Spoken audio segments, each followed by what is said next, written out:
안녕하세요. 자, 우리가 이제 시험 전에는 보통 이제 기저귀 특강이라는 이제 그 책으로 해서 이제 빠른 속도로 마무리 정리를 하곤 했는데, 기저귀 특강이라는 게 지금 많이 쓰이고 있지만 사실은 제가 수년 전에 이렇게 노량진에서 이렇게 책으로는 처음 냈어요. 그때 이제 너무 효과가 좋아가지고 많은 분들이 이제 그저 이렇게 기저귀 특강을 많이 이제 찾다 보니까 다른 과목 선생님들이나 그 다른 이제 강사분들도 이제 기저귀 특강이라고 이제 똑같이 쓰길래 할 수 없이 그냥 제가 이름을 바꿨죠. UFC 특강이라고. 그래서 이게 원조 기저귀 특강이라는 거 알아두시고, 그리고 이제 지금 이제 마무리 특강이다 보니까 이제 템포가 되게 빠를 거예요. 그래서 이제 또 시험은 꼭 어려운 것만 나오는 것도 아니죠. 그래서 대략적으로 보통 한 이제 최신 판례 빼고는 이제 이 기저귀 특강에서 보통 한 80% 가까이 이렇게 좀 나오고 있는 게 일반적인 패턴이에요. 자, 먼저 강론부터 들어가는데요. 생명과 신체에 관한 죄에서 살인죄. 자, 443번 질문인데, 위계 또는 위력으로서 자살을 결의하게 한 때는 살인죄나 존속살인죄의 예에 의해서 처벌한다. 이게 원래 조문이거든요. 근데 시험에서 이거를 장난친 적이 있어요.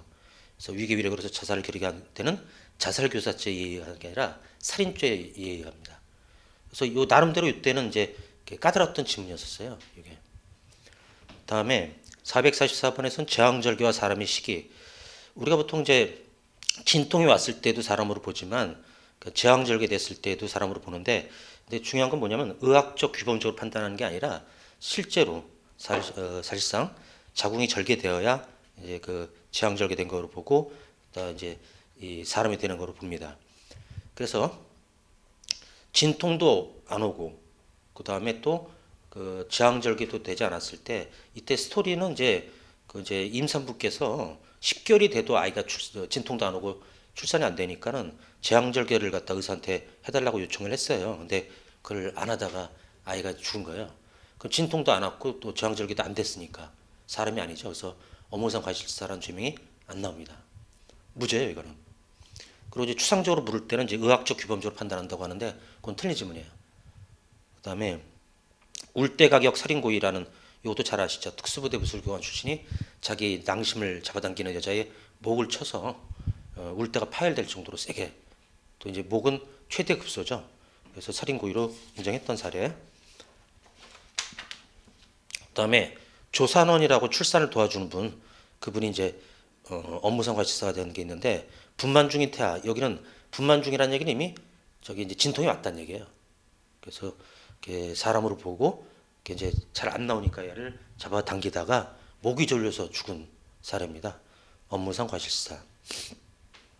그다음에 447번 같은 거 틀리면 정말 바보고 심장이 절단되도록 찔렀다. 살인고의.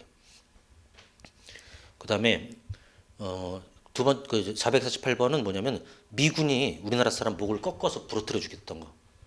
그것도 이제 살인고의로 봤고, 동지 판례는 아까 이제 우리가 봤던 거. 449번은 쉬운데 잘 나와요. 시험에. 강도 이제 휴가 나온 육군 중위가 강도한 다음에 신고 못하게 하려고 이제 베개로 눌러가지고 질사시켰을 때 살인고의가 인정되고, 또 강도가 신고 못하게 하려고 죽이면 이제 죄명 뭐로 나오냐? 강도살인으로. 그다음에 살인고의 부정판례도 우리 채용에서 한번 답이 된 적 있죠. 단속 경찰관을 차에서 밀어서 떨어뜨려 사망케 한 경우에, 요거는 이제 그다지 높지 않은 트럭에서 민 거죠. 그 정도는 이제 살인고의로 보기는 어렵더라. 그다음에 젖달라 희롱 살인 사건 같은 경우도 그 이제 이거는 개괄적 고의 사례라고 그래서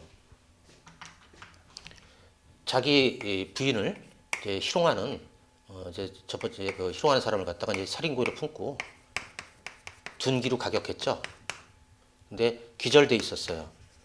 근데 이것만 놓고 보면 살인고의로 둔기 가격을 했는데 기절했다. 살인 미수입니다.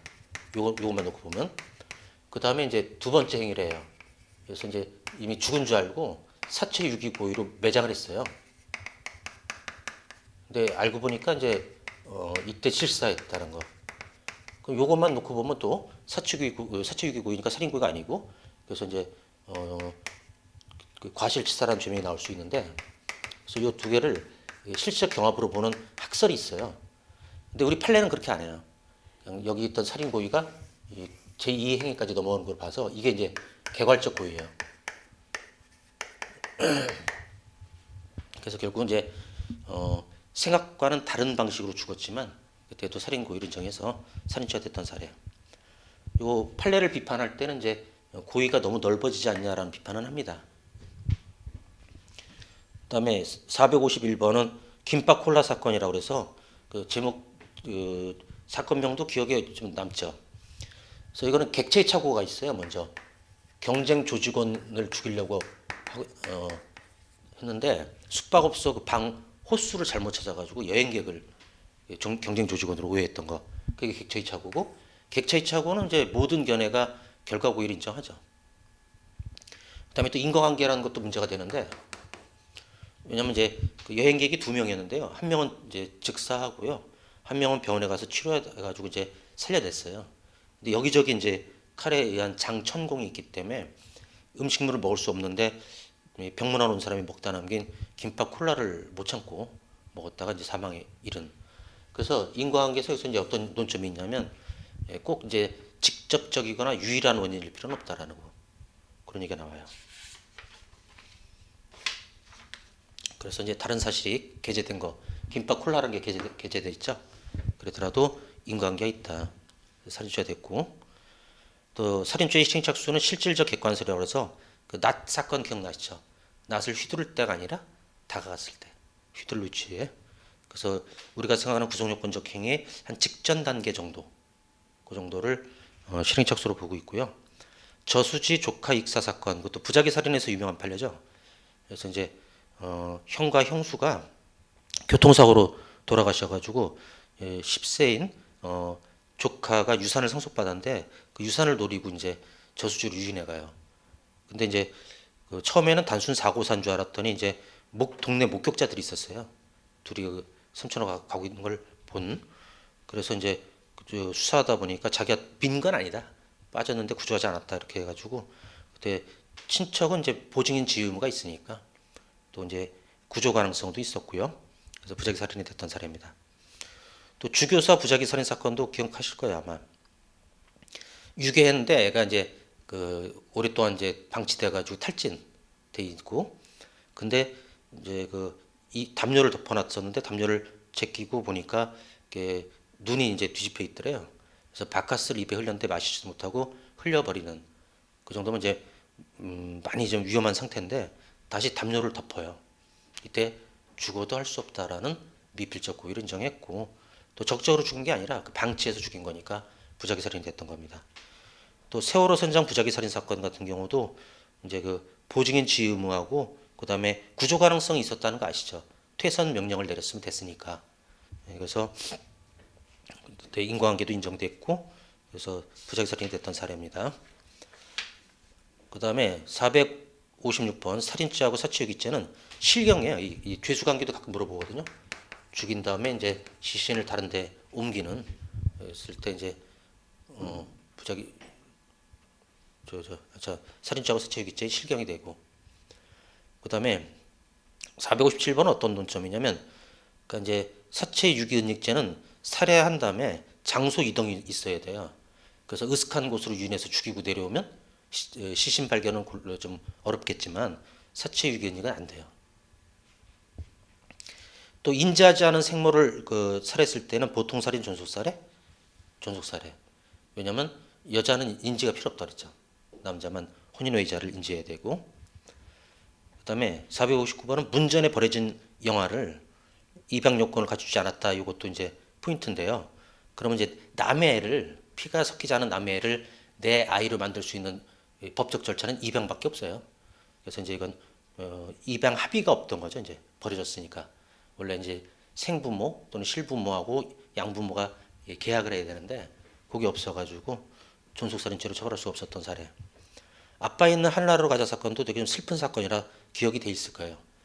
그때 이제 3살, 뭐 이제 7살 이런 애가 이제 아빠가 죽은 걸 인지를 못하고 이제 매일 이제 좀 칭얼대니까 그 가뜩이나 또 이 부인께서도 사랑하는 남편을 잃고 좀 우울증에 많이 빠져 있었을 거예요. 그래가지고 우리 아빠인들 갈까? 그래서 한강으로 데려가서 투신했는데 애 둘은 죽고 또 엄마는 살았죠. 그때 살인죄의 간접정범.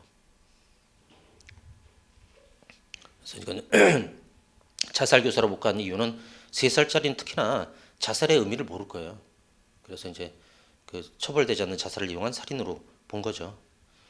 근데 자살 카페에서 자살 방조가 안 된 사례, 그 왜 자살 카페에다가 자기가 갖고 있지도 않은 청산가리를 싸게 판다고. 그런데 그 자살 희망자들이 이걸 사 먹은 게 아니죠. 다른 방식으로 죽었어요.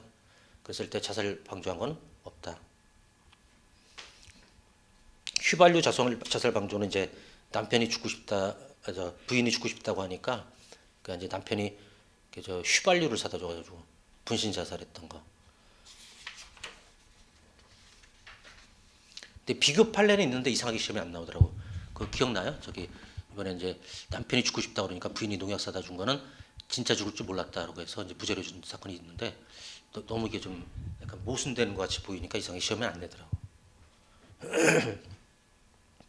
다음에 상해죄로 갑니다. 자궁적출 업무상 과실치상, 이거는 총론에 피해자의 승낙하고도 관련이 있어요. 그래서 자궁에 암이 생긴 줄 알고 자궁을 드러내는 수술을 한 거예요. 알고 봤더니 자궁 그 암이 아니라 자궁 외 임신이었던 거. 그래서 잘못된 의료 설명을 듣고 한 승낙은 효력이 없다라고 해서 업무상 과실치상이 됐어요. 상해 고의는 조심해야 돼요. 상해죄의 성립에는 상해의 원인이 폭행에 대한 인식이 있으면 충분하고 상해를 갈 의사의 존재까지는 필요하지 않다라고 해서 이렇게 하면 이제 폭행치상하고 상해를 구별하기 좀 어렵다라는 비난이 좀 제기돼요. 그래서 이거는 판례 표현이니까 이거 나오면 맞는 거로 해주셔야 되고, 또 태아하고 임산부는 별개의 존재다. 이거는 이제 어떤 이제 상황이었냐면 오진으로 태아를 죽게 했어요. 근데 이게 진통도 안 오고 지향절개도 안 됐기 때문에 그 업무상 과실치사가 이제 안 될 걸 뻔하고, 그래서 이제 검사가 이번에는 임산부에 대한 상해로, 근데 임산부하고 태아는 별개다. 다음에 상해의 개념에서는 꼭 상처가 있을 필요는 없다라는 구름굿이 보이시죠? 그 다음에 정신적 기능도 포함되고, 그거 떠올리면 제일 좋아요. 졸피뎀. 수면제잖아요. 졸피뎀. 근데 수면제 먹었다고 해서 외부적 상처는 나요, 안 나요? 안 나죠? 근데 의식 상실은 되거든요. 많이 먹으면. 이것도 되게 잔인했던 거 기억나죠? 2알씩 10번 정도 먹였던. 그리고 성범죄를 갔죠. 다음에 역시 실신한 것도 상해가 되는데 뭐 기절했다고 해도 이제 어떤 상처는 없을 수 있어요. 그때도 우리 뭐 기절하는 것도 이제 건강하지 못한 모습이니까. 468번은 피하 출혈. 피하 출혈이 이제 피부 밑으로 피가 고여 있는 거, 모세혈관 터져가지고 멍이에요, 멍. 멍은 상해가 아니다. 피가 이제 겉으로 흐르는 정도. 그래서 이제 그냥 출혈 이렇게 나오면 그런 상해가 되는데 피하 출혈은 안 해요. 또 이제 그 동지 판례도 마찬가지고 피하 출혈 그때 이제 상해에 당하지 않다 이렇게 돼 있고요. 음모면도 강제추행 사건은 저기죠. 학설이 있죠. 우리 판례는 상해 개념을 생리적 기능 훼손설. 그래서 이 건강에 치는 게 상해인데, 그러니까 이제 동거녀의 음모를 면도했던 적이 있어요. 근데 이거는 이제 이거 쉽게 얘기해서 우리가 이제 머리를 이발을 했다라고 그랬어. 어떤 건강에 해쳐지는 것은 아니듯이. 그래서 이거는 이제 강제추행으로 끝나는데, 근데 학설 중에는 요거 이 강제추행 치상이 될 수 있는 학설이 있어요. 그게 뭐냐면 그 외모의 변화도 상해로 보는 그 학설 있죠. 그 신체의 완전성 침해설이라고.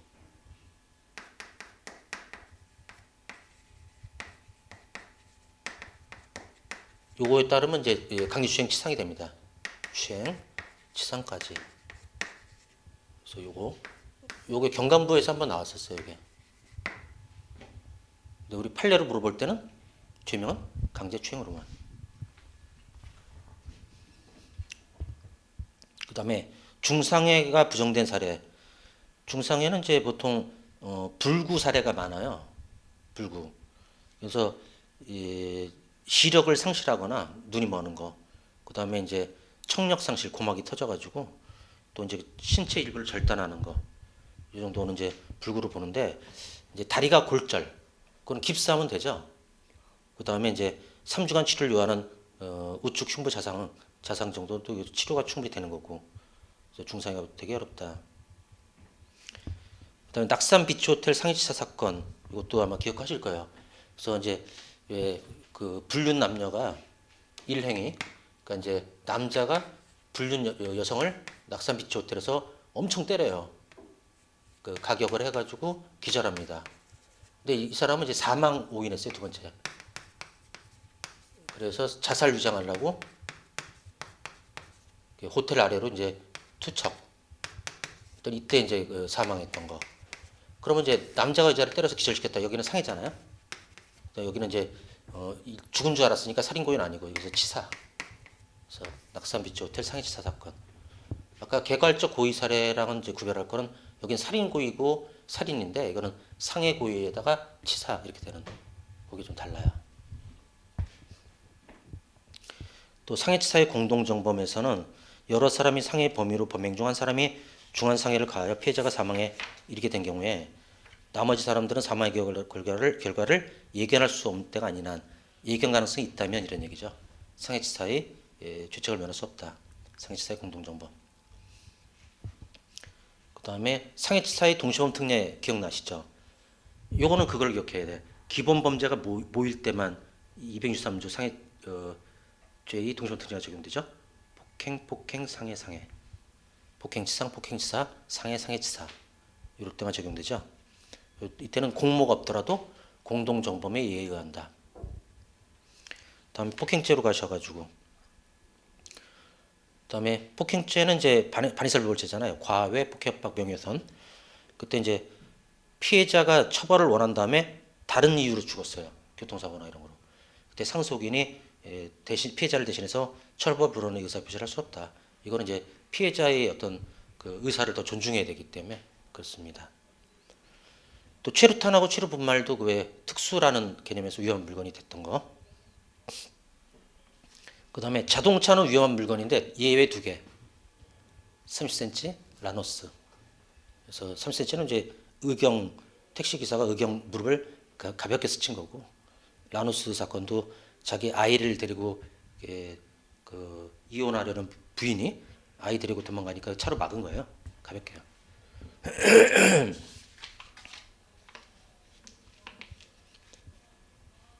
477번 같은 경우는 그러니까 경륜장이라고 왜 사이클로 경마처럼 하는데, 거기서 이제 돈을 잃은 사람이 사람들은 이쪽 편에 있는데 반대 빈 벽에다 소화기를 던진 거예요.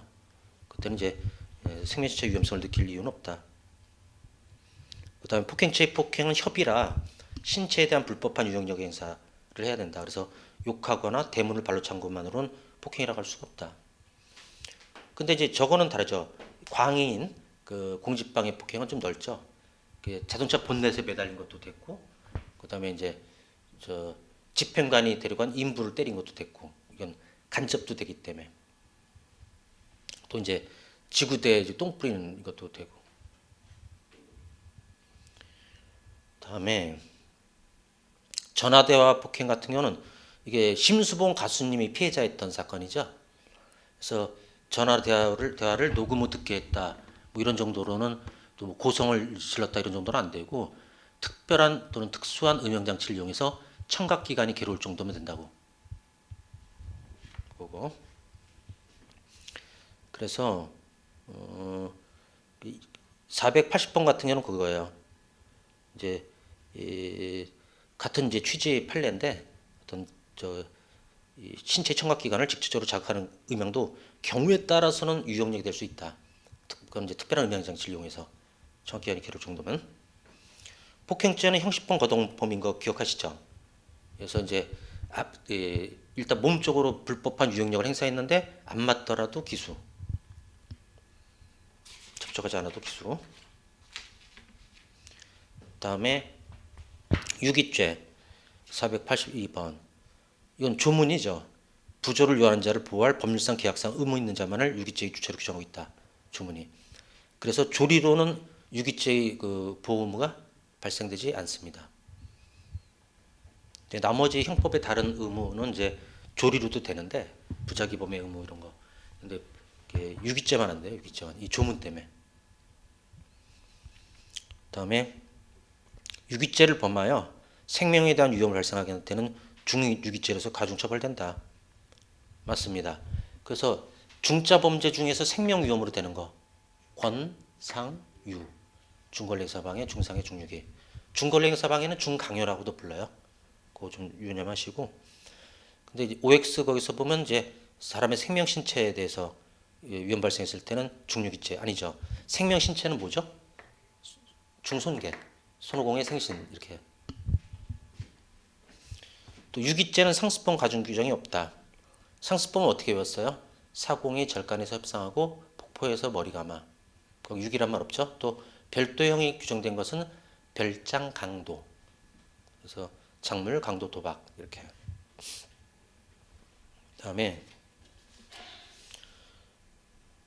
이제 485번은 그거 왜 대학교 CC 캠퍼스 커플인데 이제 호텔에 들어가서 성관계를 남자가 요청했는데 여자가 거절합니다.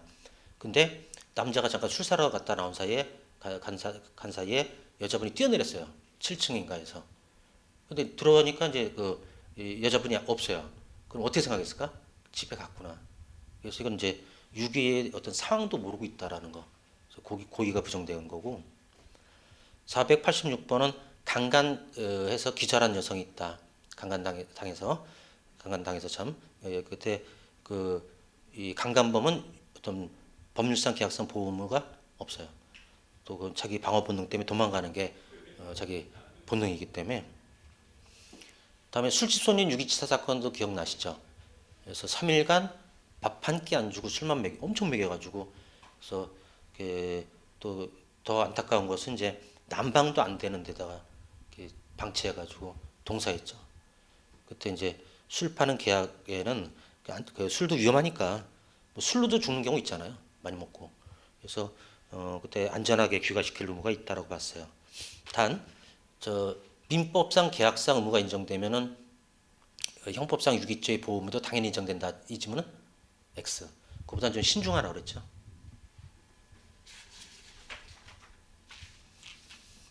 음주 동행 무죄 사건. 술 먹고 같은 길을 걷고 있는 것만으로는 구조 의무가 없다. 이게 이제 조리상 의무가 없는 첫 번째 판례예요. 다음에 OX에서는 부작위범의 보증인 의무와 유기죄의 보호 의무는 성립 범위가 동일하다. 땡. 부작위가 더 넓죠. 그건 조리도 되니까. 그 다음에 유기죄의 보호 의무는 관습이나 조리로 더 된다. No. 이건 법률상 계약상. 수혈 거부한 그 부모 유기치사 여호와의 증인이라는 종교가 그 수혈을 거부한다 그러더라고요. 그래서 그 수혈이 필요한 딸을 기도로 살릴 수 있다고 믿고 있어요. 그래가지고 이제 수혈 거부했다가 사망케 됐을 때 살인 고의는 못 갔어요. 이제 기도로 살릴 수 있다는 확신이 너무 강해가지고 그래서 유기치사로 갔던 거고. 그다음에 수혈 거부 사건에서 의사가 무죄가 된 것은 할머니가 고관절 수술해야 되는데 이 고관절 수술은 100% 가다출혈이 돼요. 왜냐하면 이게 대동맥이 있어요. 허벅지에. 그래가지고 이제 수혈을 하면서 수술해야 된다 그랬더니 또 이제 그 할머니께서 여호와의 증인 그쪽 그 신념이 너무 강하셔가지고 그래서 이 환자의 자기 결정권 그거를 존중하는 방향에서 이제 또 각서도 쓰셨거든요 할머니가. 그랬을 때 이제 의사는 무죄됐던. 다음에 두 번째 챕터 자유에 관한 죄, 협박죄. 조상 천도제 사건은 이제 유죄 무죄 중에 일단 결론 무죄. 이거는 이제 조상 천도제를 지내지 않으면 안 좋은 일이 있을 거야. 요건 뭐로 봤어요 판례가? 경고. 자기가 뭘 하겠다는 게 아니라 경고에 불과하다. 그다음에 협박죄는 미수와 상습범 둘 다 인정된다. 협박 미수는 언제 되죠? 협박 편지가 도달하지 않거나 그 피해자가 인식하지 못했을 때. 그다음에 상습 이 상습범 사공이 절간에서 협이 협박이에요. 그러니까 이제 맞는 지문이죠. 또 협박은 진지성이 있어야 한다. 그러니까 농담 같은 거는 안 된다는 거예요. 그래서 이제 그게 뭐야? 그 우리가 폭언이라고 하는데 진지한 느낌이 없는 거. 폭언. 그래서 야 조용히 해. 확 입 찢어버릴라. 이런 거. 그런 것은 이제 어떤 이제 진지한 그런 느낌이 아니라. 다음에 동그라미 2번은 뭐냐면 그러니까 이제 이렇게 내가 직접 너한테 어떤 해악을 가는 게 아니라 누굴 시켜서 해악을 가겠다 이렇게 했을 때는 상대방이 이 사람이 그 사람한테 시키면 그걸 나한테 그런 해악을 가할 것이다라고 믿고 있거나 믿게 만들어야 된다는 좀 더 수박 무죄 사건 기억나시죠? 수박이 없어지면 네 책임으로 알겠다. 구체적인 해악의 내용이 없고 입을 찢어버릴라 무죄 이것도 이제 폭언 그냥 거친 표현으로 봤어요. 또 내 동거남을 다시 만나면 쥐도새도 모르게 묻어버리겠다. 유죄 무죄 중에 뭐로? 무죄. 이것도 이제 종합적으로 판단하는데 그냥 이제 내 남자 만나지 말라는 폭언으로 봤어요. 진짜 어떤 뭐 묻어버리겠다 이런 것보다는 협박죄는 위헌범으로 판례 바뀐 거 기억나세요? 그래서 돈을 안 갚는 채무자가 있고 그 채권자는 자기 친구가 또 경찰이에요. 그래서 경찰한테 네가 부탁하면 좀 들어주지 않겠냐, 갚지 않겠냐. 그래서 경찰이 전화 걸어서 자기가 경찰이라는 신분을 내세우고 변제하지 않으면 상부에 보고해서 문제 삼겠다. 이렇게 했을 때, 근데 그 얘기를 들은 채무자는 또 깡패야, 깡패. 폭력 전과자. 그래서 겁을 먹진 않았대. 그래도 기수로 위헌범으로 바뀌어가지고 위헌범이 협박죄와 미수가 되는 경우 아까 봤듯이 도달하지 않거나 지각하지 못했을 때 그거. 법인은 협박죄의 객체 피해자가 될 수 있다 없다? 없다. 왜냐하면 이제 협박은 의사결정의 자유를 보호하는 건데 이제 법인체는 이제 이 의사 생각이 없기 때문에 대신에 이제 너희 회사를 내가 망하게 하겠다라고 하게 되면은 그 자연인에 대한 협박이 될 수는 있어요. 그건 피해자가 회사가 아니라 내 회사가 망하면 나도 실업자 되고 안 좋잖아요. 그래서 그거는 이제 본인과 밀접한 자한테 해악을 가하는 것도 협박이 될 수 있는데 그때 그 협박의 내용에는 법인도 포함된다고. 피해자가 아니라. 고문을 협박 사건 기억나요? 남동생과 누나 간에 게임만 하는 남동생을 누나가 막 혼내죠. 그러다가 이제 화가 난 남동생이 이제 고문호를 들고 와서 이제 인화성 물질을 뿌리고 다 불질러 죽겠다 뭐 이렇게. 근데 실제 불지를 생각은 있었다 없었다? 없었다고 하더라도 협박죄는 된다. 해악을 실현할 의사가 필요 없다라고. 이런 것을 기망적 협박이라고 불러요. 기망적 협박도 협박이 가능하다. 기망적 협박. 그 밑에는 그 스토리가 나와 있는 거고. 누나 남동생 간의 스토리. 그래서 OX에서는 뭐라고 저기 돼 있냐면 해악을 실제로 실현하겠다는 의도나 욕구가 필요하다. 여기가 틀린 거예요. 실제 그 실현할 의도는 필요 없다. 묵시, 거동, 행동을 하는 협박 두 개 기억나죠? 가위로 목혀놓은 거, 그 회칼 두 자루. 모 정당의 당사를 폭파하겠다라는 것이 경찰 개인에 대한 협박은 안 된다. 경찰하고 정당의 당사는 밀접한 관계가 아니니까. 자, 조세 포탈 혐의를 하고 있는데 조사에 응하지 않으면 신문 기자가 그 조사에 응하지 않으면 취재한 대로 그대로 보도하겠다. 무죄. 이 정도는 사회상 규율이 되지 않는다.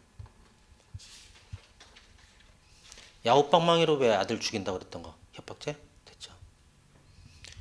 너의 과거를 시댁에 알리겠다. 협박죄 됐죠.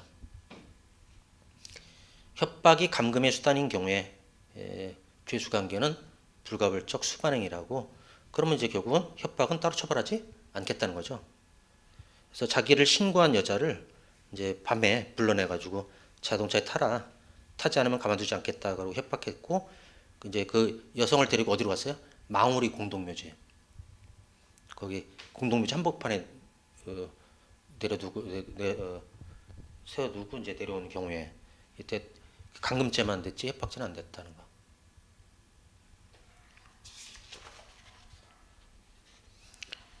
다음에 강요죄 508번 골프 회원권 강요죄 사건. 그러니까 왜 회원제로 운영되는 골프클럽 인수했는데 신규 회원이 안 들어오면 돈이 안 생기잖아요. 그래서 돈을 그 기존 회원들한테 더 받아내려고 앞으로 주말 예약권 그것은 이제 VIP한테만 주겠다. 그래서 이 변경된 회칙에 동의하지 않으면 회원 자격을 박탈하겠다고 했던 거. 그때도 이제 이 그 협박으로 의무 없는 서명을 하게 한 거죠. 그래서 강요죄가 됐고. 근데 배임죄는 안 됐어요. 왜냐면 골프 클럽 이렇게 운영하든 저렇게 운영하든 그것은 이제 자기 사무니까. 그리고 최근에 그 배임죄 추진 판례 하나 나온 거 알아요? 그 왜 채무자, 그다음에 1번 양도담보, 그다음에 이제 양도담보 설정된 것을 딴 데 처분하면 처분 시 배임죄가 됐다가 그다음에 이제 이게 변경됐어요. 배임죄가 안 되는 거로. 이제 타인 사무가 아니라고 보더라고 이거를. 판례가 바뀌어가지고. 그래서 이거 출제 유력하니까 양도담보된 물건을 채무자가 타의 처분 시 배임죄 X. 이제 며칠 안 돼 나온 지. 근데 요렇게 판례가 바뀌면은 답이 되는 지문으로 잘 나와요. 그래서 이걸 기억해두면 좀 배임죄는 아마 요게 답이 되는 걸 알 가능성이 한 8, 90% 넘어요.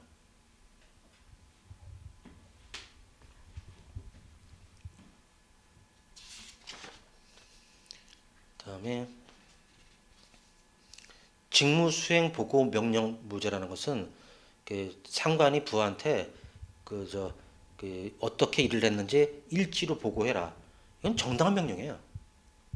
뭐 폭행박도 없고 단순 사직 강요 무죄. 사직을 또 강요라기보다는 권유했죠 권유. 강요라기보다는 권유. 또 그 해고되는 것보다는 사표 내는 게 낫다 이런 얘기예요. 그래서 강요 안 됐고 고 김태촌 권상우 팬미팅 강요 부정 사례. 왜 그런지 아시죠 이거? 그 여기서 고인이 된 김태촌이라는 전국구 조직폭력배 보스였던 자. 이 사람이 이제 권상우가 일본에서 이렇게 돈을 받고 그 팬미팅 하기로 했는데 안 하니까 그 도와달라고 일본에서 연락이 온 거야. 그래서 전화 걸어가지고 계약했는데 해라. 이때 이제 의무 없는 일을 시킨다는 고의가 없다는 거죠. 의무 있는 일이라고 생각하니까. 그래서 부정됐던 거고 원산 폭격 기억나죠? 이제 상사가 이제 그 사병들 이건 강요죄가 됐던 거고. 자 그럼 이제 1교시 이렇게 보고 잠깐 쉬었다가 이어보도록 하겠습니다.